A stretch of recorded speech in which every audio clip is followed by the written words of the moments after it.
Okay, so back in the day, everything was grown organically.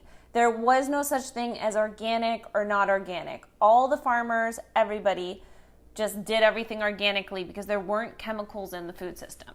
So, how did they get there? Well, that's a kind of scary story. So, during the Second World War, these chemical companies developed chemicals for the American Defense Department to use in the Second World War. So when that war was over in 1945, they lost their biggest customer because they didn't need to order as many chemicals from them. At the end of the day, they were a business, and when businesses lose their customers and their profits, they reinvent themselves and they find a new customer and they find a new use for their products, and that's exactly what they did. And they did this with the farmers of America. And their marketing ploy to get them was pretty genius. They said, we can feed the whole world.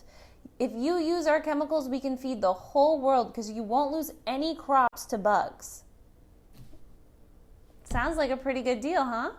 That is until you realize all the horrible things that would happen to people's health if they were ingesting chemicals that were made for a war.